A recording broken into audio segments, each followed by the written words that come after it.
Mr. Ashford told me his wife was dead, but on my third night in the house, I heard a woman crying inside the walls. And when I asked their daughter what it was, she whispered, "Mommy's just hiding." Before we dive in, hit subscribe. These stories take hours to craft, but it takes you just one click. And trust me, today's story, you don't want to miss what's coming. I should have known something was wrong the day Mr. Ashford interviewed me without his wife. Even then, the math didn't add up. But my mother's medical bills don't care about red flags, and $5,000 a week has a way of turning "this feels off" into "maybe I'm overthinking it." I remember standing at the bottom of that driveway, staring up at the Ashford estate for the first time. It doesn't look like a house. It looks like a glass museum built to display a single perfect life. Everything is clean lines and black stone and those huge windows that shouldn't make you feel trapped, but somehow do. In my head, I hear my old psychology professor. Environments speak before people do. Back then, I thought the house was saying, "You could be safe here." Now when I replay it, all I hear is, "Run." Mr. Ashford opens the door himself. No housekeeper, no assistant, no, "someone will be right with you." Just him, early 40s, sharp jaw, light stubble, the kind of smile that looks practiced more than genuine. He's in a navy sweater, barefoot on polished concrete floors, like this is a casual Sunday instead of a high-stakes job interview that might decide whether my mom gets her medication this month. "Elena, right?" he says, stepping back, ushering me inside. "Come in. You found the place okay?" I step into the foyer and instantly feel small. The ceiling goes up forever. There's a giant hanging light fixture made of glass orbs that looks like frozen rain. Everything smells faintly of citrus and something colder, expensive air conditioning and marble maybe. I tell him the drive was fine, that the place is beautiful. It is. But it's the kind of beautiful that makes you afraid to breathe. No family photos on the walls, no shoes kicked off in a corner, no kid clutter. This isn't a home. It's a showroom. I should have noticed that harder. We sit at the dining table, a long slab of dark wood that could comfortably seat 12, though there are only 2 chairs pulled out, mine and his. I ask as politely as I can, "Will Mrs. Ashford be joining us?" There's the smallest pause. If I hadn't studied micro-expressions, I might have missed it. The way his eyes harden, then soften again, his smile tightening at the edges before he lets it relax. "She's not with us," he says. "She passed away. It's just me and my daughter, now." Grief. That's what I'm supposed to read there. But there's something else under it, like a shadow under a shadow. "I'm sorry," I say, and I mean it. I always mean it. I've spent too many nights watching my own mother struggle to breathe, not to mean it. He nods, then moves on like he's flipping a page. "We've had trouble keeping nannies. Lily is sensitive. She needs stability, routine, someone patient but firm." Sensitive. That's a word people use when they can't or won't explain. He slides a contract folder toward me. The numbers glare up. $5,000 week, live-in, private wing, all meals covered, car access. 6-month minimum. 6 months, like his supposedly traveling wife. Back then, I told myself it was a coincidence. My brain made excuses faster than my instincts could protest. "You dropped out of school. You have debt. You have a sick mother. Take the blessing, Elena." There's a moment where I almost ask, why so much money? Instead, I ask, "Can I meet Lily?" His smile returns, a little too swift. "Of course, she's in her playroom." We walk down a long hallway lined with art. Not family portraits, paintings, abstracts, muted colors, sharp angles. Lots of empty space. The kind of thing you look at and feel like you're supposed to understand, but you don't. "I keep the house quiet," he says casually. "Lily doesn't do well with noise." It isn't quiet. Not really. There's a hum here, low and constant, like the house is thinking. Maybe it's the AC. Maybe it's the servers for his tech company. Maybe it's just my nerves. We stop at a black door with a soft pink star sticker on it, the only childish thing I've seen so far. He knocks once, then opens it. Lily is sitting on the floor, surrounded by markers and paper. She's 7, but small for her age, with dark curls and big dark eyes that seem too old. There's a castle drawn in front of her, tall and crooked. In one of the windows, there's a face, except it doesn't look like a face. It looks like something pressed against glass too hard. "Lily," he says gently, "this is Elena. She might be your new nanny." She looks up at me, then at him, then back at me. Her gaze lingers on my hands, like she's checking for something. "Hi, Lily," I say. "Your drawing is really good." She doesn't answer, just reaches for another marker, black this time. She starts shading a part of the wall behind the castle, turning white space into a dark patch. "She's shy with new people," he says quickly, "but she warms up." I should have left it at that, but I've never been good at not caring. "That's okay," I say. "I get shy too." There's a flicker. Her eyes move to my face, then drop again. It's small, but it feels like a door cracking open. We leave her there, and he shows me the rest of the house. The kitchen is huge and clinical, all stainless steel and sea stone. The living room has floor-to-ceiling windows that look out over the hills. The city, a glittering spread below. "There are a few areas that are off-limits," he says lightly, like it's no big deal.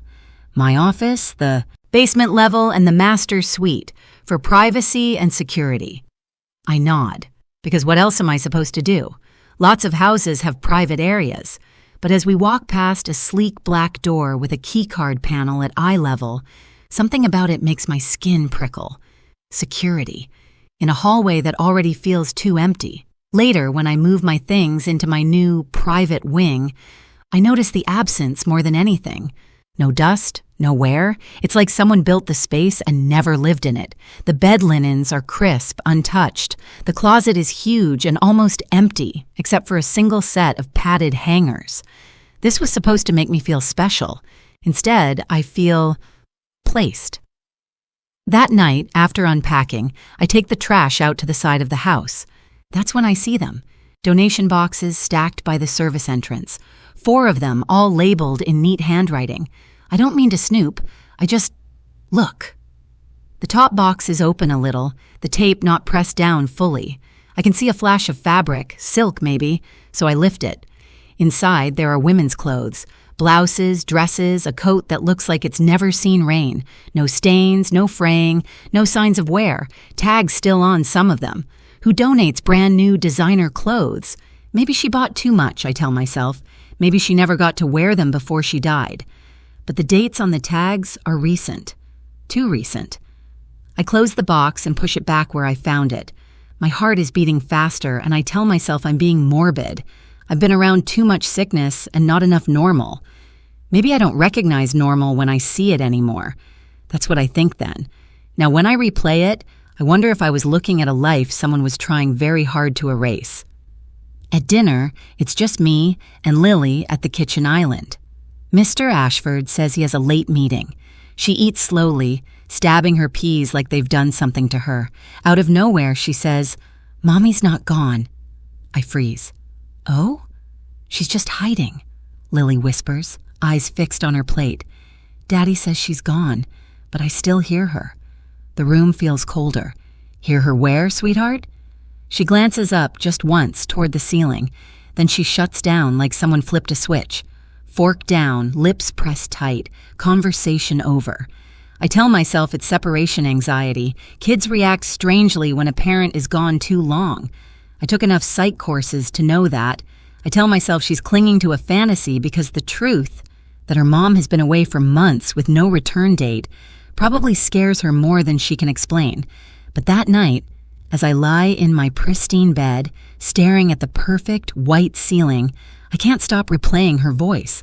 She's just hiding. I don't know how long I lie there before I start to drift. The house humming softly around me, the city lights a ghostly glow through my curtains. Everything is quiet, too quiet. And then I hear it. Footsteps. Slow, deliberate, right above my room. Heel to toe, like someone is pacing, except my room is on the top floor. Above me, there shouldn't be anything at all. It started with the footsteps, then the crying, then Lily's drawings, all of the same woman with scratched out eyes. When I replay that week now, I can see the pattern like a heartbeat on a monitor. Back then, it just felt like noise, a house settling, a kid acting out. My own brain, too keyed up, stitching shadows into monsters because it didn't know how to rest anymore. The footsteps come first, always late, always above me, or beside me, or in a place the floor plan insists doesn't exist. Slow, measured steps that start and stop like someone pacing in a room they can't leave. I tell myself it's the pipes, or the AC, or the kind of weird echo that happens in big houses. But I've lived in old apartments with radiators that scream and walls that whisper. I know the difference between a building breathing and a person moving. The crying starts the third night. It's faint at first, just this thin, broken sound that threads under the hum of the house. I sit up in bed, holding my breath, trying to figure out whether it's coming from outside or down the hall. It doesn't sound like a child. It sounds like a woman who's already tired of begging. By the time I swing my feet to the floor, it stops. If you've never lived inside a question, you don't know how loud silence can be. In the morning, I ask the only person in this place who feels even remotely human. Rosa has been working here for 15 years. She tells me that on my second day, in that matter-of-fact way people talk about the weather or taxes, mid-50s, small, dark hair always pinned back, sturdy hands that know their work. She moves through the kitchen like she was built with it. I wait until Mr. Ashford leaves for the office, then help her with breakfast dishes I'm not really supposed to be touching. Nannies and housekeepers, we're often told we don't have to clean, but somehow we always end up doing it anyway. "Hey, Rosa," I say, trying to sound casual as I dry a plate that doesn't actually need drying. "Does this place ever make weird noises at night?" She pauses, just for a second, her back to me. Then the water runs again. "It's a big house, Nina. Big houses talk. This sounds more like walking and crying." She turns off the tap, sets a pan down carefully, then finally looks at me. There are things in her eyes she doesn't say. "Where you hear it?" "Near my room, like above it, or in the wall." She presses her lips together, wipes her hands on her apron even though they're already dry. "You sleep in the north wing. Above you is roof. No rooms." I know. We just look at each other for a moment. I can feel the question tugging at my tongue. Have you heard it too? But before I can ask, she glances over her shoulder, like the walls might be listening. "The first Mrs. Ashford loved that wing," she says instead. "Always up there, always alone." "Victoria?" I ask, the name instinctive, like I've heard it in a dream. Rosa's face tightens. "You've been talking to Mr. Ashford?" "Not about her," I say. "He doesn't really talk about her at all." She nods once, like that confirms something she already knows. "Then you don't ask. Not if you want to stay." He doesn't like us talking about her. What happened to her? For a split second, I think she's going to tell me. She looks at the far wall, at nothing, like she's watching a scene play out there instead of in her memory. Then she blinks, shakes her head, and reaches for another dish. Things change. People leave. "You just do your job, Nina. Take care of the girl. That's enough." It isn't enough. Not for me. That afternoon, while Lily colors in the living room, I sit at the kitchen island with my laptop and pretend to answer emails. My fingers don't stop on an inbox. They go straight to a search bar. Ashford Tech CEO wife Victoria. The first results are business profiles and fluff pieces. Visionary founder disrupting the future. The usual billionaire mythology. But buried a little lower, there it is, an old society page. A photo of Mr. Ashford in a tux, arm around a striking woman in a silver dress, dark hair, sharp cheekbones, a smile that doesn't quite reach her eyes. Gideon and Victoria Ashford host charity gala. The caption doesn't say much. Her dress does. It's the kind you wear when you expect everyone to look at you and you're already tired of it. I keep scrolling until my stomach knots. An obituary on a local site. No photo, just words. Victoria Ashford, beloved wife and mother, passed away peacefully. That's it. No cause of death. No date. No age. Nothing specific. Just passed away peacefully, floating on the screen like a placeholder. My mind does that thing it always does, starts connecting strings between thumbtacked points that might not mean anything. The house with no photos, the brand new clothes in donation boxes, the housekeeper who says the first Mrs. Ashford loved the wing above where I sleep, and that he doesn't like them talking about her. I'm still staring at the screen when Lily appears at the edge of the island, silent as a ghost. She startles me so badly I slam the laptop shut. Her eyes flick to it, then back to my face. "Are you mad at Daddy?" she asks. The question punches air out of my lungs. "What? No. Why would you think that?" She shrugs, but it looks wrong on her, a gesture borrowed from an adult. "You make the same face Mommy makes when she wants to yell but doesn't." I should ask her about that. I should ask her a dozen things. Instead, I say, "Are you hungry? We're having dinner soon." Because sometimes I'm a coward. Dinner that night is too quiet. Just the three of us at the long table, sitting close together in a space meant for a crowd. Mr. Ashford asks Lily about her day. She answers in short, flat sentences. He praises a drawing she left on the counter. I've already seen it. It's a woman standing in front of the house, her body careful and detailed. But where her eyes should be, there are thick black scratches, over and over, pressed hard enough to almost tear the paper. "She's improving," he says, smiling in my direction. "Art therapy helps." I don't say what I'm thinking, that children don't scratch out eyes because they feel safe. We're halfway through the meal when it happens. Lily freezes, fork in midair. Her entire body goes rigid, like something just moved through her. Her eyes slide to the far wall, then the ceiling, then back to her plate. "Lily?" I say softly. "You okay?" Her breathing picks up, fast and shallow. She shoves back her chair so hard it screeches. "She's locked in the walls!" she screams. "She's locked in the walls and nobody helps her." The sound of her voice slices through the room like shattering glass. "Lily."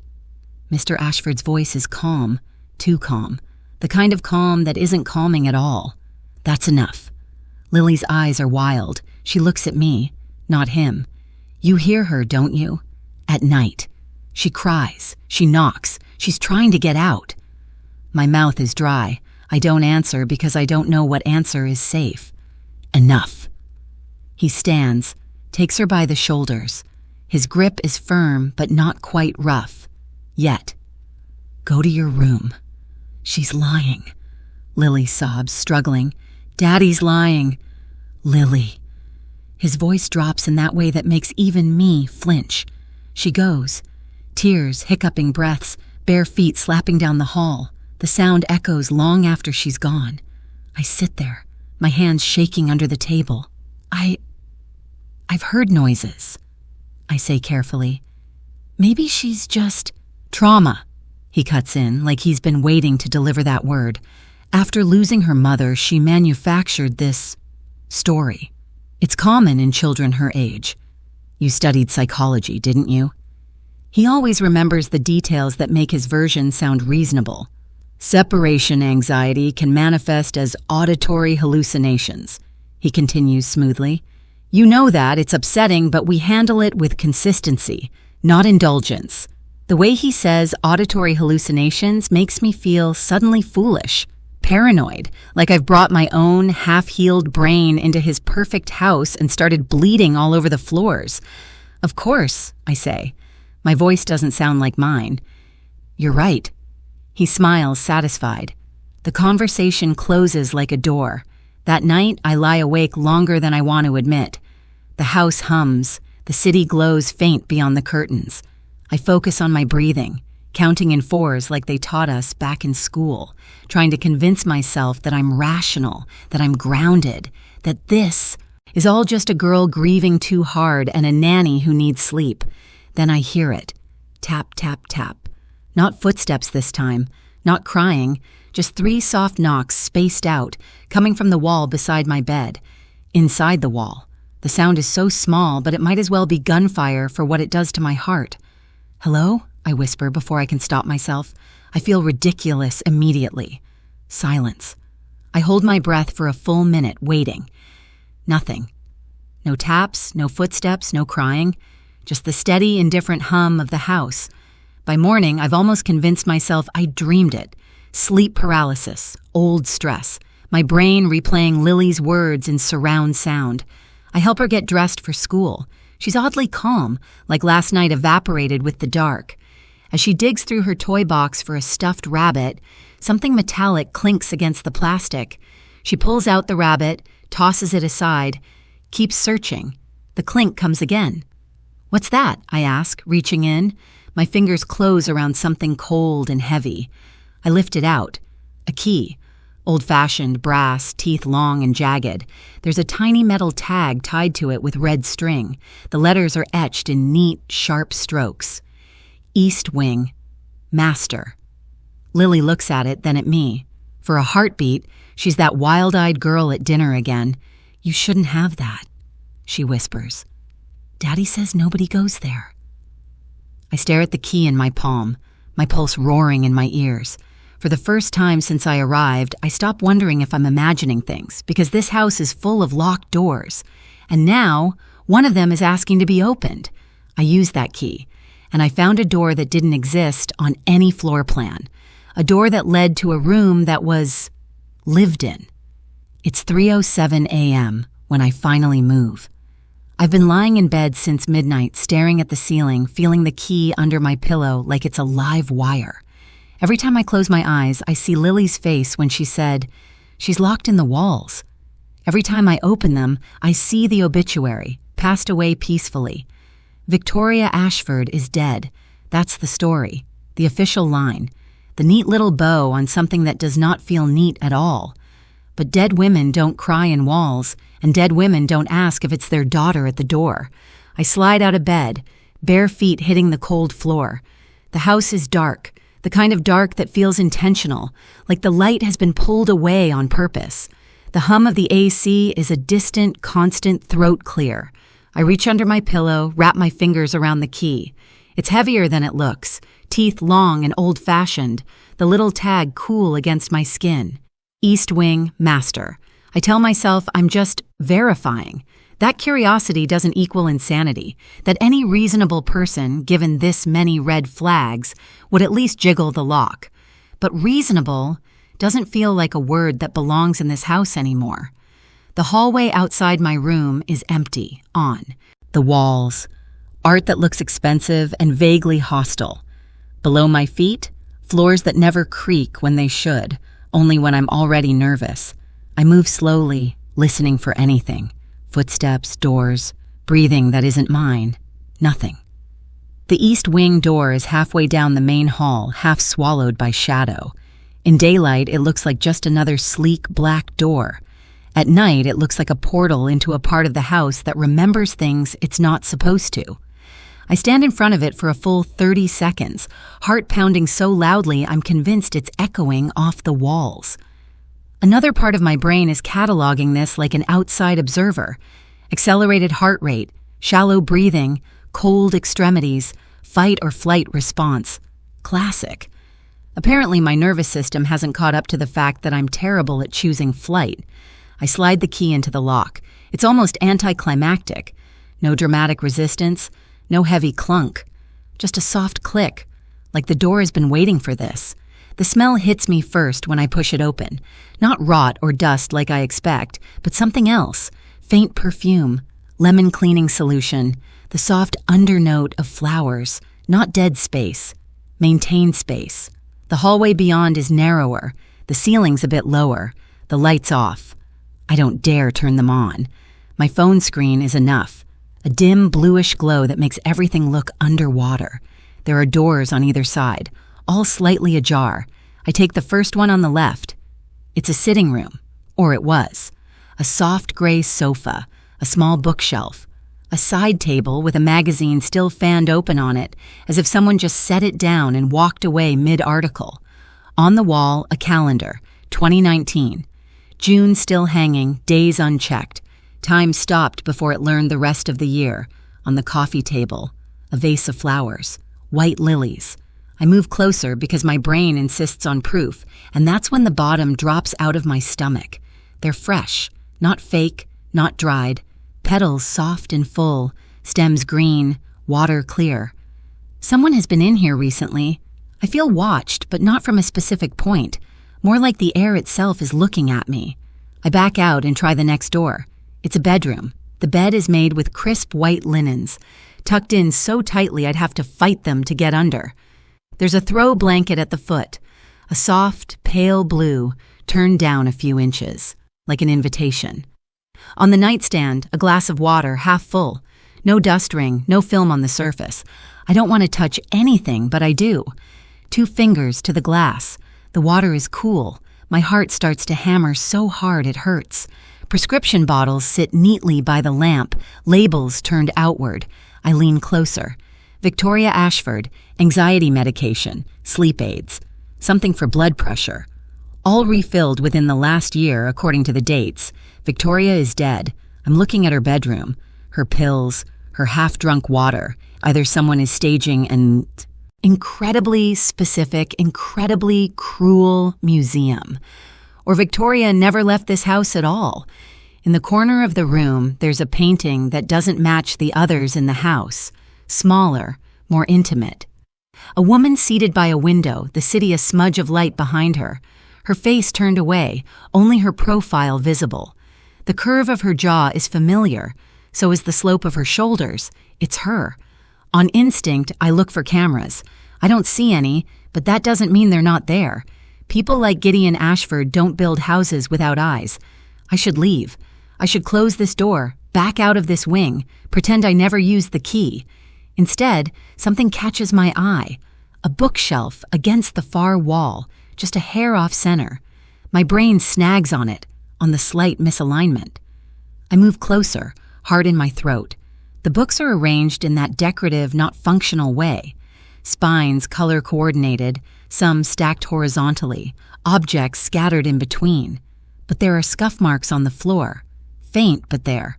Half moons on the hardwood, like the shelf has been moved. Often. I press my palm against the wood. It's solid. Don't, I whisper to myself. I push anyway. There's resistance, then a reluctant glide. The shelf moves an inch, then more, sliding along a hidden track with a soft mechanical hum. Behind it, something emerges from the dark.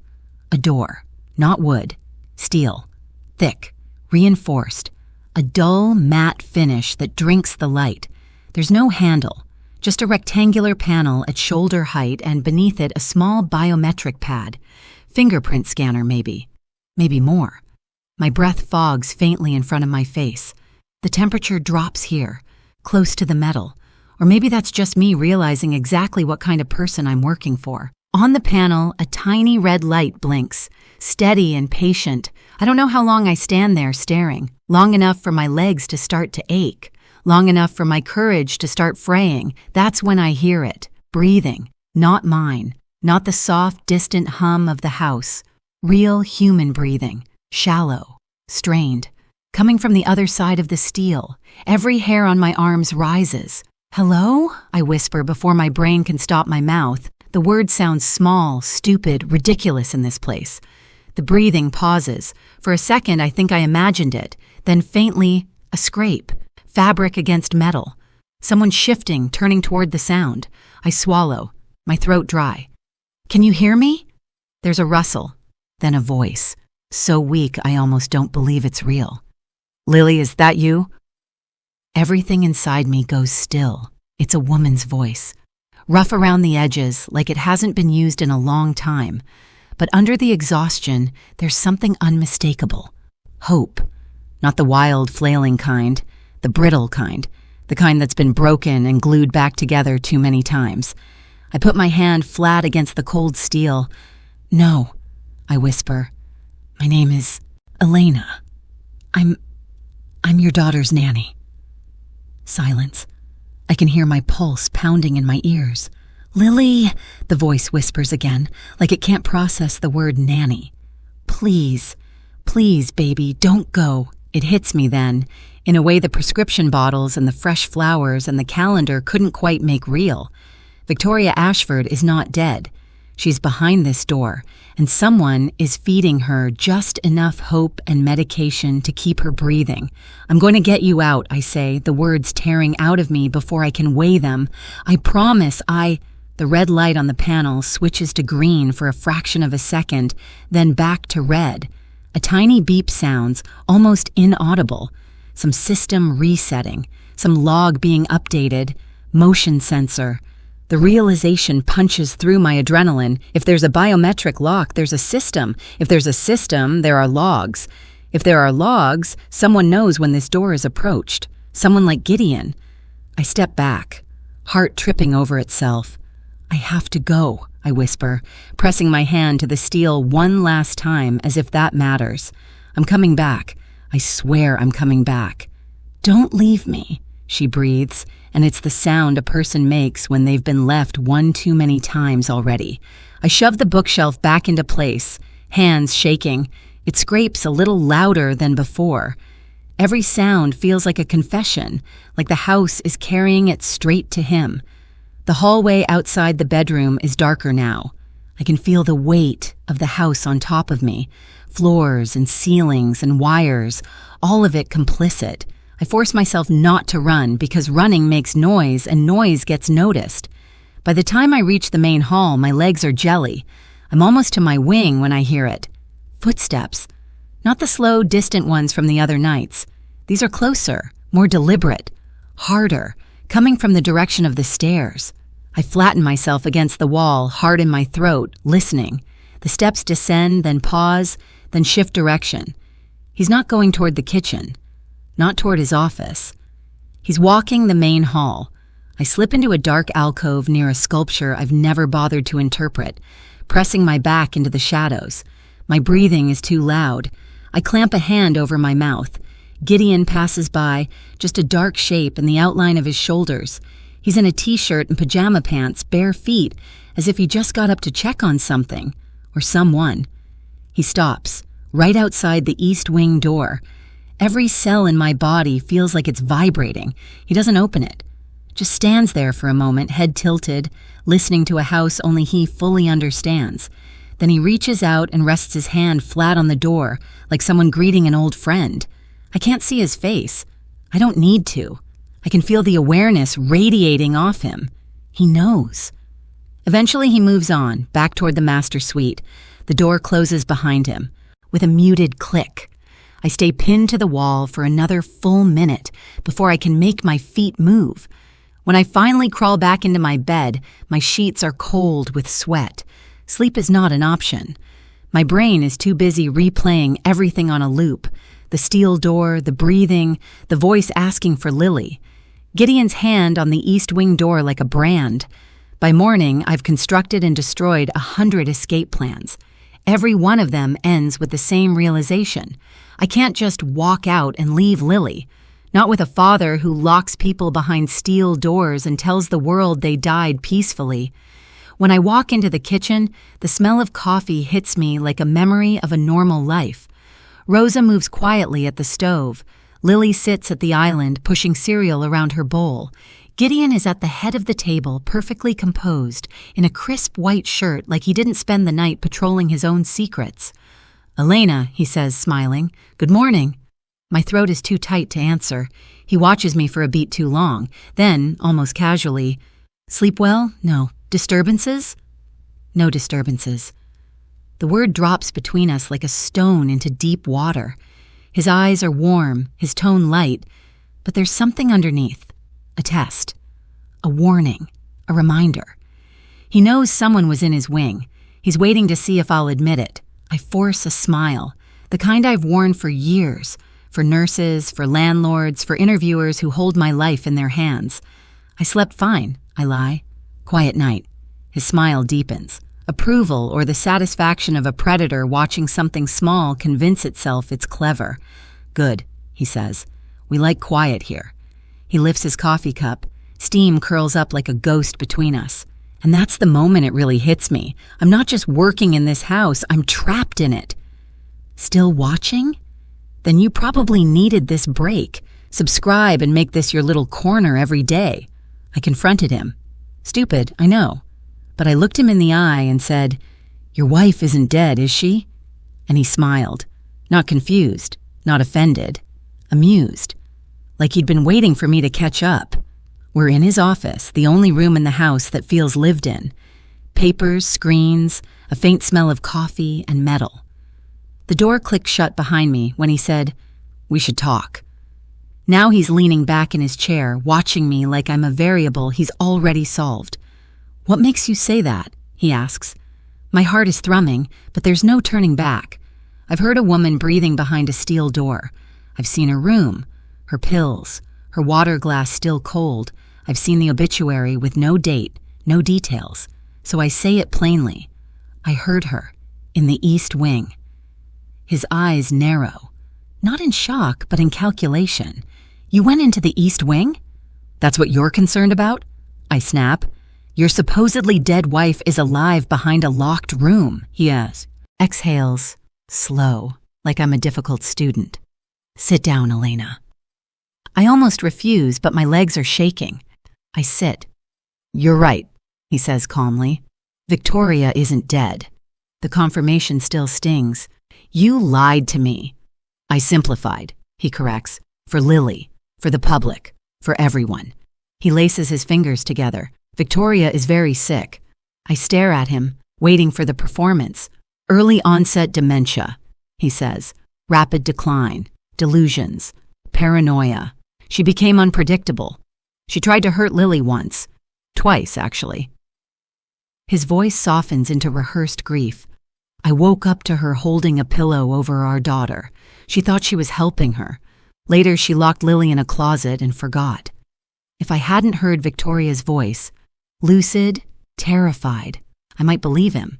His story has all the beats of a tragedy wrapped in heroism.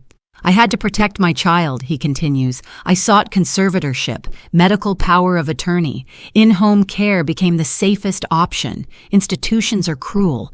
This is kinder." "Kinder?" I echo. "A steel door?" He stiffens slightly. "A controlled environment. She can't hurt herself or anyone else. She receives medication, food, entertainment. Her needs are met." "You told people she died to spare Lily from gossip," he says. "Imagine the rumors, the press, the board. I can't expose her to that." He says it all so calmly that for a moment I question everything again. Then he pulls out a thick folder, drops it onto the desk. "I'm showing you this," he says, "because I trust you." Inside, paperwork, conservatorship forms, doctor's notes, assessments, patient exhibiting delusions about finances. Patient insists spouse is committing fraud. Patient is nonverbal by May 2019. Dates, signatures, stamps. It looks real, but I saw her room untouched since 2019. I saw the fresh flowers and the doctor's name. It's familiar, too familiar. Then I remember. He died years ago. The signature is dated after his death. My throat tightens. I close the folder carefully. This is a lot. "You don't have to worry about any of it," he says. "Just be here for Lily. Leave the rest to me." He says it with kindness, as if he's offering me freedom, not tightening a leash. "Can I see her?" I ask, only because pretending to accept his story feels safer than challenging it. He smiles, polite, patronizing. "Absolutely not." She becomes agitated with strangers. He clasps his hands. "Please stay out of that wing, for everyone's safety." Dismissed. I walk out on unsteady legs. Rosa glances at me in the kitchen, worry hiding behind discipline. Lily draws another picture, another woman with scratched out eyes. If you're here in the deep middle, then this story is hitting exactly where it should. Subscribe. Your nightly escape deserves a home. That night, I wait until the house sleeps. I take the key from under my pillow and slip down the hall. The east wing door opens with a sigh, the air faintly perfumed. I carry food and water, small offerings to a woman trapped in a part of the house the world thinks doesn't exist. In her room, behind the bookshelf, the steel door blinks red. I don't knock. Before my hand rises, I hear her breathing. "Lily?" she whispers. "It's Elena," I say. "I'm back." A soft, broken laugh. You shouldn't be. I brought water, I say, pressing it to the floor. Food. I don't know how to open this yet, but I'll... What did he tell you? She asks.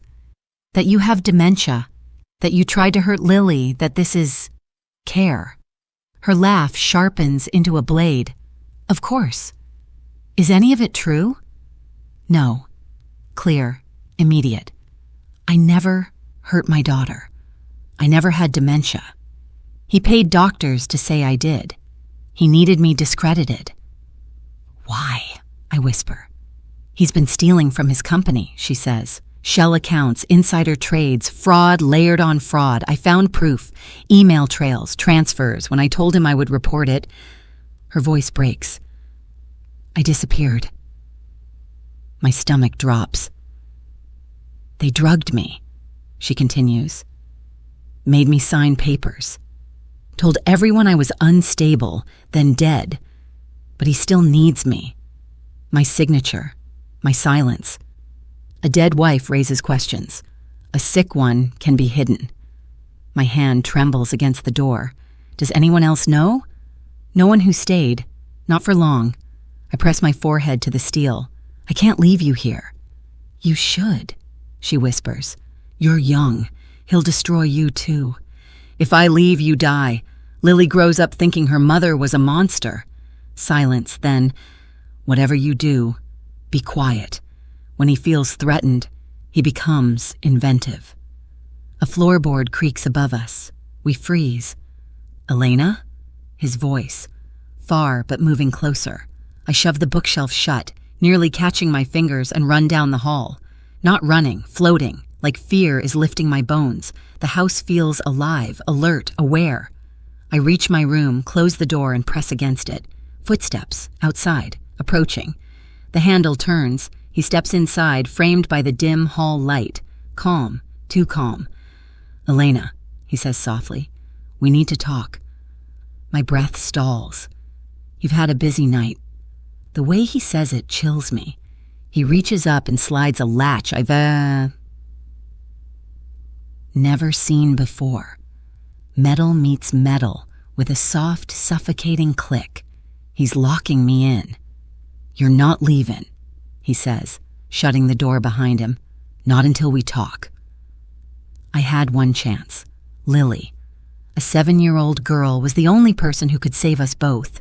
When he locks me in my room, he does it like it's nothing. Just another precaution. Another setting on his smart home system. He flips the latch, taps something on his phone, and suddenly my door isn't just wood and metal. It's a boundary enforced by his money, his code, his control. You're upset, he says. I understand. You've seen things you don't know how to process. I heard her, I say. My hands won't stop shaking. I talk to her. He sighs like I'm exhausting. You talk to a very sick woman who believes her own delusions. I made a mistake letting you stay uninformed. I'm correcting that now. Tomorrow, I'll arrange for you to leave with a generous severance. Tomorrow, which means tonight is all I have. He steps closer. You won't call anyone, he continues calmly, because you know how this looks.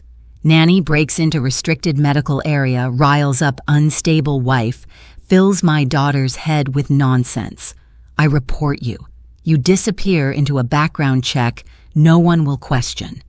His smile is too white. Sleep, Elena, will be reasonable in the morning. He leaves. The latch clicks. I wait. I listen. Footsteps retreat down the hall, then fade. The house settles into its familiar night rhythm, the hum of vents, the distant tick of something metal expanding, the too deep silence of the east wing like a held breath. I test the door anyway. The handle turns, but the lock is dead. No give, no hope there. Okay, think. The window is floor-to-ceiling glass, but we're on an upper level with a sheer drop. No balcony, no ledge, just darkness and the smear of the city far below. Even if I could get it open without triggering some alarm, I'd break both legs before I reached the ground. He's built this place like a fortress, for keeping things out, for keeping people in. I sit on the floor, back against the door, and force myself to breathe. In for 4, hold for 4, out for 4. Panic won't help. Planning might. Lily. She's the only one who moves between us so freely she's practically invisible.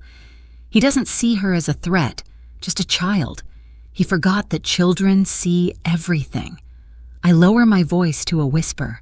Lily? For a moment, there's nothing. Then, faintly, I hear it. Soft footsteps in the hallway. Bare feet. A pause, right outside my door. Elena? Her small voice whispers through the wood. Relief and terror collide inside me. Yeah, it's me. Daddy's mad, she says. He slammed his door. I know, I say. Listen to me, okay? We don't have a lot of time. There's a rustle as she sinks down to the floor on the other side, mirroring me. I picture her hugging her knees, hair falling in her face. You were right about your mom, I say carefully. She's here. He locked her in that room so no one would believe her. I told you, she whispers. They all say I make things up. You're not making it up, and we're going to help her. But I need your help first. I hear her breathing quicken. What do I have to do? Tonight, when Daddy takes his sleeping pill, he'll fall asleep really hard, right? She hesitates. Sometimes I go in his room, when he snores loud. Okay. I need his phone. Lily, just for a little while. Can you sneak in and take it after he sleeps? You bring it here, slide it under my door, and then take it back as soon as I'm done. That's stealing, she says, automatic. That's saving your mom, I say. His phone has something we need to open her door. Silence stretches out. The house hums around us. Somewhere deep in the walls, I swear I can hear faint tapping, like someone knocking from a long way down. Will she come with us? Lily asks. If we do this right? Yes. She sniffles. Okay, I'll try. Time stretches into something ugly. I sit there in the dark, counting heartbeats, straining for every tiny sound. Eventually, I hear his footsteps again, heading to the kitchen, the clink of glass, the tap of pills. Later, the slow drag of a body walking like it's turning to stone. Back down the hall, door closing. An hour. I give it an hour. Every second feels like a decade. Then, the faint squeak of a door, padding feet, a soft, muffled breath right outside mine. Got it, Lily whispers. Something black and rectangular slides under the door, scraping my fingers. His phone. I almost sob with relief. You're amazing, I whisper. Stay near, but hide. If you hear him, go back to your room, okay? I unlock the phone with the passcode I watched him tap a dozen times. From there, it's all instinct. I open the house control app I glimpsed once at breakfast. The interface is slick, minimalist, security, zones, East Wing.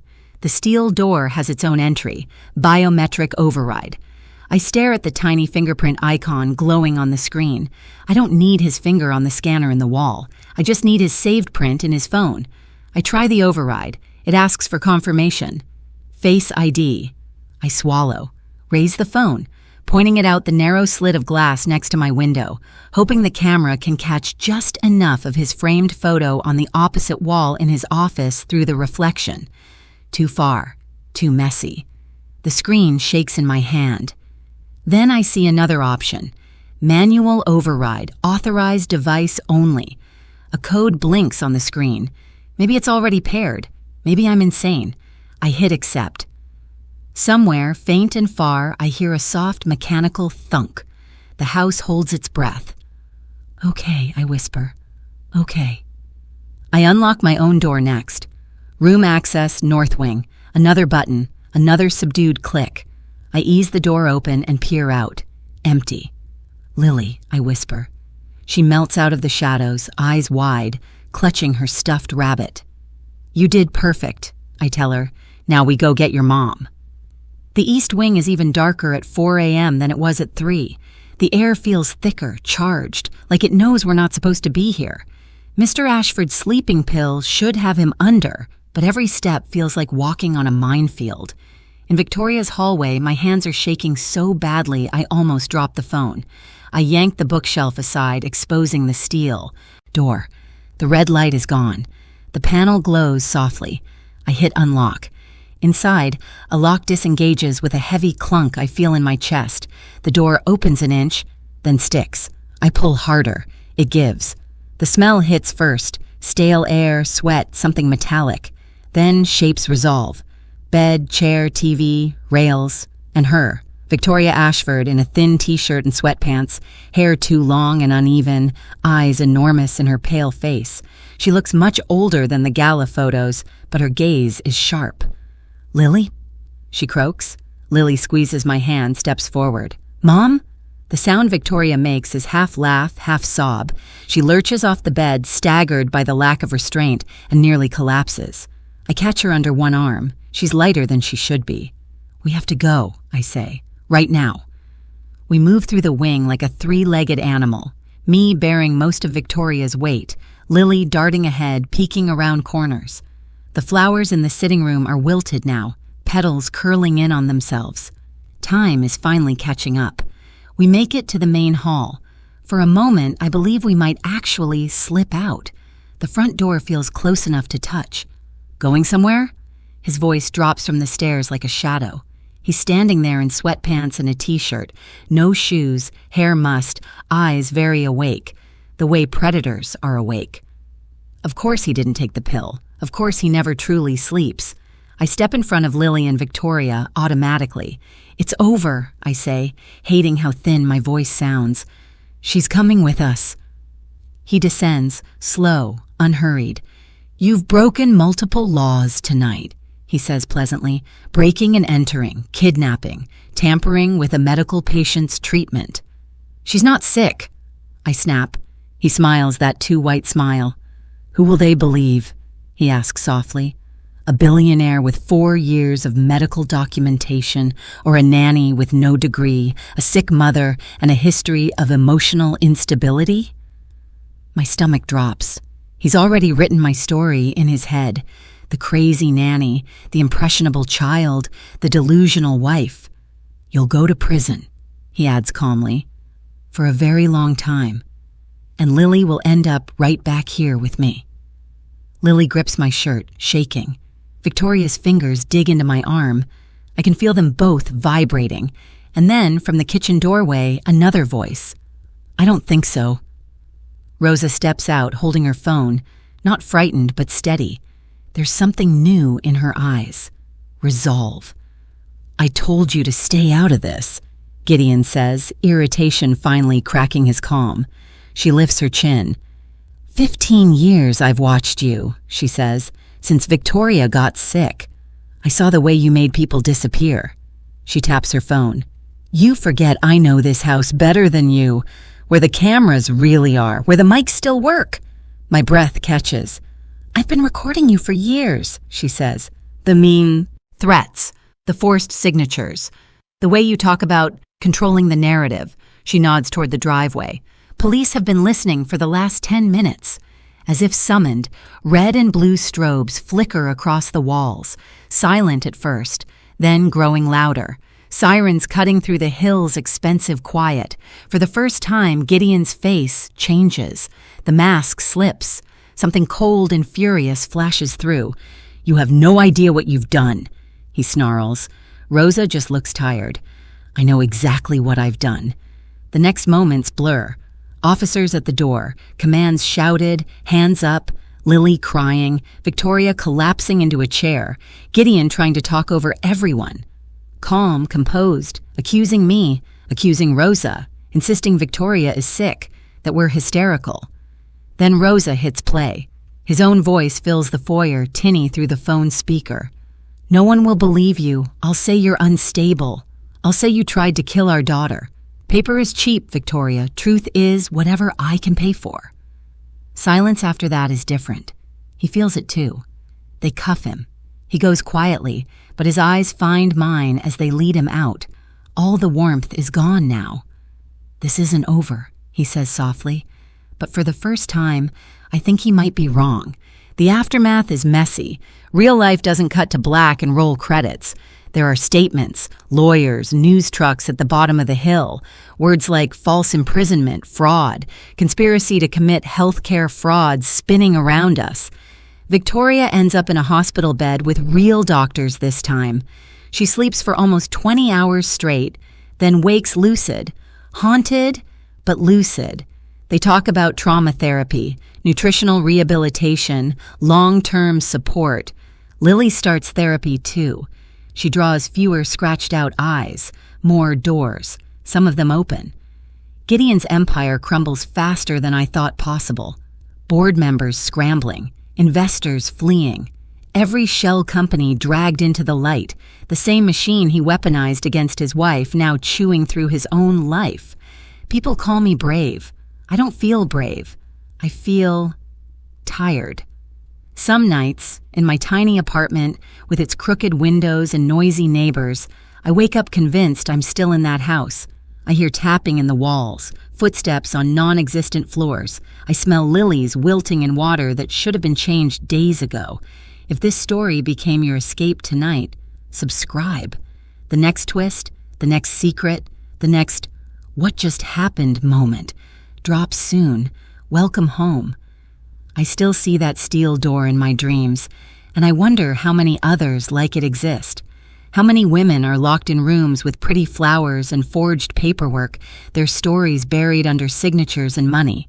How many little girls are told their mothers are gone or sick, when really they're just inconvenient? We saved one. I hold on to that when the nightmares come, when I hear phantom footsteps above. Ceilings that don't have rooms. We saved one. Sometimes it feels like a miracle. Sometimes it feels like a warning.